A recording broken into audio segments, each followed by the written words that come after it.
How's it going? So I've been at the studio for the last couple of days, just getting things prepared for our opening. So I'm gonna maybe turn the camera so you can see what we've been up to. Well, there's our sign. And as you can see, we've been closed to public classes. However, we are reopening on June 21st for small public classes with a limited summer schedule. And that's tomorrow. So the first thing is we're creating the physical distance by red tape on the ground so that when you come in the door, you have to wait until the person who's standing on that X, they are ready to move upstairs. Once they are gone, you can come in. You stand over on this X, and then you wait until the person has gone up the stairs past that mark. Of course, you've already taken your shoes off.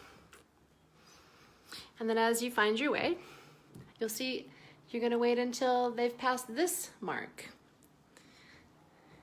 Ideally, you're not gonna touch any handrails or anything as you come up, but of course, if you need support, the handrails are there for you. But ideally, you're not gonna touch them because we wanna make sure the space remains clean and tidy for you. So if you're taking off a coat, that's where you'll be standing. The vacuum cleaner will not be there. However, if you're coming up the stairs, someone's taking off their coat, you're just gonna wait until they have taken off their coat. And then depending on where your class is, and we're only gonna have one at a time, you'll be entering into the small studio tomorrow morning at 8:30 with Chandana, unless she's able to have a beautiful class outside. And if you're gonna be coming to Lynn's class, you'll be heading towards the larger studio. Now you can see that we've taken all the props out. So we don't have any props in the studio. You have to bring your own mat. I'm going to be selling off our props just to help you. We're gonna create a bag. I have 13 left, and we're gonna sell a mat, one green foam block, and a bolster for $30. Okay, so you can pick that up over the next week. I will be around all week myself, helping out the teachers, helping out the students, getting ready. So you see these markers on the floor? These markers are where you're gonna place your own mat. We have 5 spaces in the smaller studio. Hi to everyone that's watching. We have 5 spaces in the smaller studio, so they are physically distant. We measured them yesterday. They're 6 feet apart, or 2 meters. Okay. And then the teacher is going to be up here at the front, where they usually are in this particular studio. A little bit echoey because we don't have the props, but we still have the view and beautiful trees and our prayer flags and some yoga bunnies. So be sure to come down tomorrow for 8:30 class with Chandana. You must register. We've got this new system now so that we can maintain clarity on the numbers. You must create an account. You must purchase an active pass if you don't already have one, and then you must reserve your spot.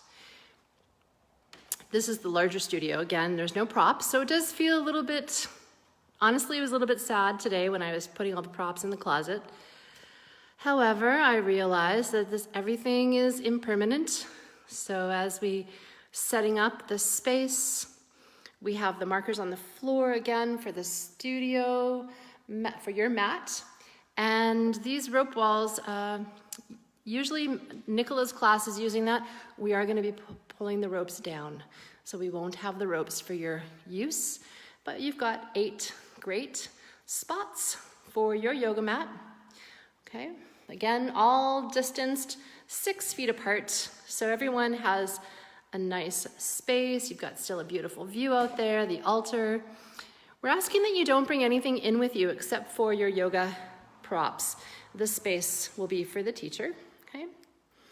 Just because the ceiling is a little low, as you can see.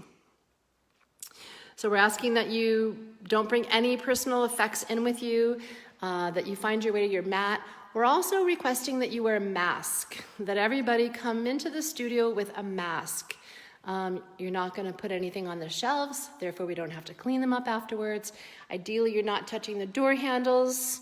You're just coming in, laying out your mat, and getting ready for your practice. You'll be keeping your mat on until class begins. We are going to keep the doors and the windows open.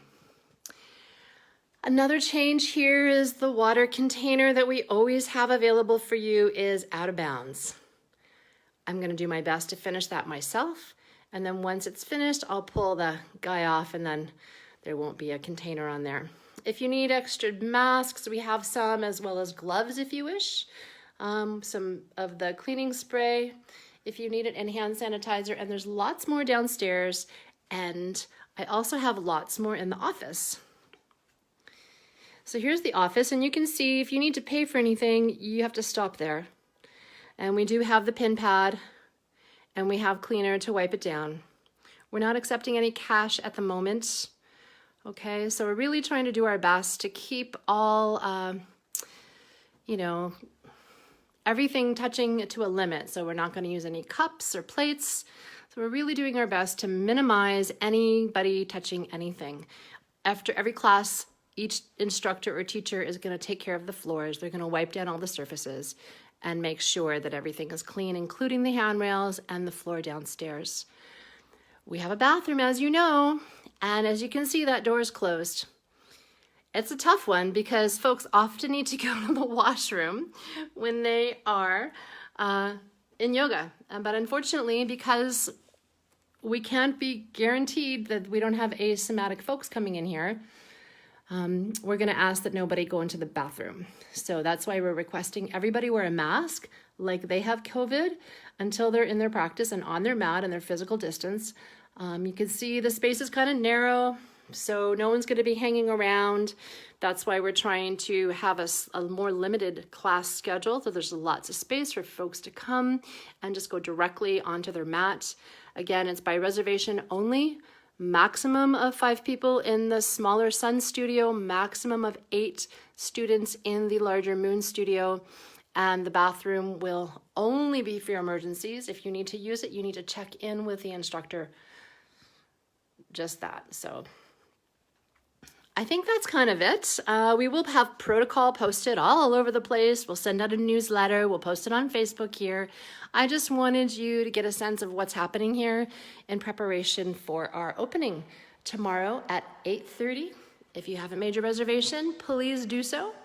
And if you're coming tomorrow at 10, again, you must make a reservation in order to come into the studio in order to participate in a class. That's for the general drop-in classes. If you're working with Nicola or you're working with Lynn, other than the Sunday morning class, you can register directly with them. I believe Lynn's back care class, actually, in her Tensegrities class, you can actually use your Lynn's pass for those classes. If you don't have a pass, you can purchase one directly on our website and through Punch Pass when you make your reservation. I look forward to seeing you guys all tomorrow. And when you come up, I'm going to want to hug you, but I'm going to hug you with my eyes and my heart. And I can't wait until I get to see those gorgeous eyes and we get to be together again. So for now, I'm going to allow Ganesh to wish you all the best. He's our remover of obstacles. And we know the obstacles he's removing are ignorance, clinging to bodily life, attachment, and aversion. Did I miss one? I think I missed one. Anyway, we love Ganesh. He's the son of Shiva, and he represents to us rooted, grounded foundation, steady presence, full, whole, and complete, and a beautiful head of knowledge, not knowledge of the ego self-image, but knowledge of the divine oneness. Be kind to each other. Be compassionate to yourself. Be love. Be open. And we'll see you soon. Jai Bhagwan.